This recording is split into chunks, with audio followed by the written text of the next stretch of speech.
Corona के टीकाकरण अभियान को विस्तार देने के लिए सरकार की निगरानी में कई कंपनियां टीका बनाने में जुट गई हैं। कौन सी कंपनी किस महीने कितना टीका बनाएगी, इसका रोडमैप भी अब सामने आ गया। जो जानकारी सामने आई है उसके मुताबिक मई से दिसंबर तक कंपनियों ने 300 करोड़ से ज्यादा टीका बनाने का लक्ष्य रखा है।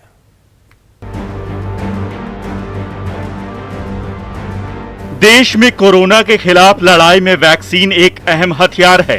इस हथियार का एक रोड मैप भी सामने आया है, जिसमें कई कंपनियों को सरकार ने वैक्सीन उत्पादन के लिए इजाजत दी है। आइए जान लीजिए देश में किस महीने किस वैक्सीन का कितना उत्पादन होने वाला है।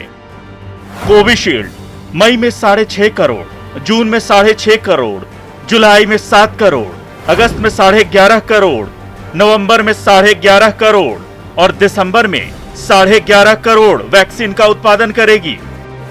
जबकि कोवैक्सीन मई में 1 करोड़ 70 लाख, जून में 2 करोड़ 50 लाख, जुलाई में 6 करोड़, अगस्त में 7.5 करोड़, सितंबर में 7 करोड़ 70 लाख, अक्टूबर में 12 करोड़ 20 लाख, नवंबर में 12 करोड़ 20 लाख और दिसंबर में 15.5 करोड़ वैक्सीन का उत्पादन करेगी। वहीं स्पुतनिक वैक्सीन देश में 6 कंपनियां बनाएंगी। स्पुतनिक बनाने वाली कंपनियां मई में 60 लाख, जून में 1 करोड़, जुलाई में 2 करोड़ 81 लाख, अगस्त में 1 करोड़ 60 लाख, सितंबर में 1 करोड़ 70 लाख, अक्टूबर में 3 करोड़ 10 लाख, नवंबर में 6 करोड़ 50 लाख और दिसंबर में 8 करोड़ 50 लाख वैक्सीन का उत्पादन करेगी। इसके अलावा जायडस कैडिला अगस्त से दिसंबर तक 5 करोड़ वैक्सीन का उत्पादन करेगी।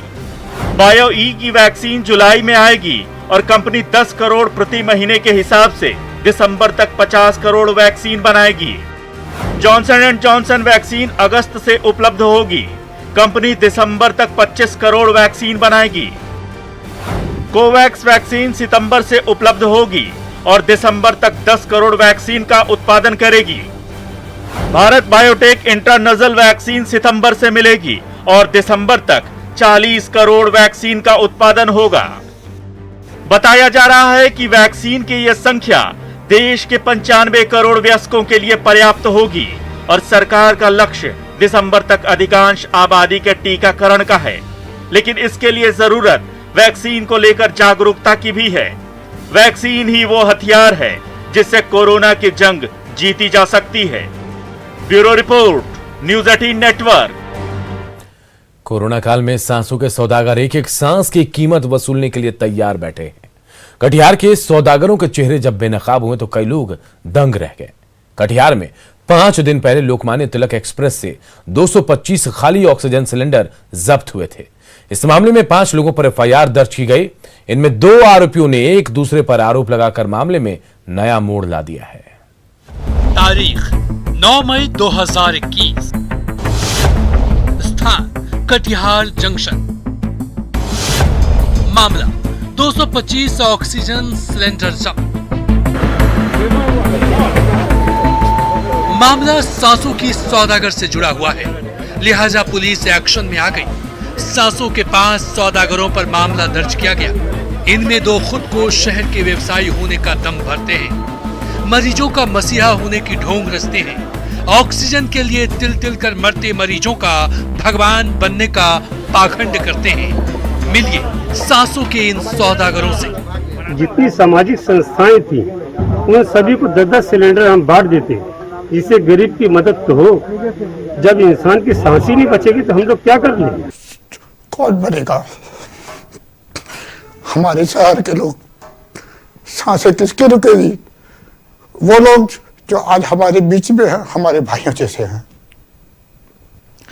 अगर आपको मुझे काला बाजारी या सांसों का सौदा करने से सुकून मिलता तो मुझे कोई दुख नहीं है इस बात का। इन पाखंडियों के आंसुओं पर मत जाइए। इन्होंने सांसों की सौदेबाजी में महारत हासिल कर रखी है। इन पाखंडियों में से एक ललित अग्रवाल है, जो कटिहार में सतीश सिक्योरिटी नाम से दुकान चलाता है। इस गिद्ध ने महामारी में मालामाल होने का नुस्खा ढूंढ निकाला। इसने दूसरों की टूटती सांसों की दौलत की संजीवनी बनाने का महामंत्र ढूंढ लिया है ऑक्सीजन की काला बाजारी के मकसद से इसने मुंबई से 225 ऑक्सीजन सिलेंडर कटिहार मंगवाए, जिसके लिए इसके पास ना कोई वैधानिक कागजात थे, ना ही कोई परमिशन। सांसों की सौदेबाजी का दूसरा आरोपी है अजय गुप्ता। कहने को तो ये सामाजिक संस्थाएं चलाता है, लेकिन पुलिस को इसके सामाजिक सरोकार से कोई मतलब नहीं है, क्योंकि ये भी इस सौदेबाजी में शामिल है। अजय गुप्ता ने ललित अग्रवाल पर गंभीर आरोप तो लगाए, लेकिन खुद को मसीहा बताने में कोई कसर नहीं छोड़ी। मामला है, ये सिलेंडर पकड़ाया है पुलिस। मैं अजय गुप्ता, लायंस क्लब कटिहार महानगर का प्रेसिडेंट। मैंने ललित अग्रवाल के द्वारा 100 सिलेंडर मंगवाया था। बीच में उन्होंने छोटा छोटा सिलेंडर भेज दिया था, वापस उनको लौटा दिया था। हमने कहा हमारा पैसा वापस कीजिए। तो आज मेरे पास फोन आया कि आपका सिलेंडर आ रहा है, बड़ा सिलेंडर आ रहा है। अब मुझे नहीं पता था क्या सिलेंडर मंगा रहे क्या नहीं। और इस बुलेटिन में इतना ही, लेकिन खबरें लगातार जारी है। देखते रहिए News 18 बिहार।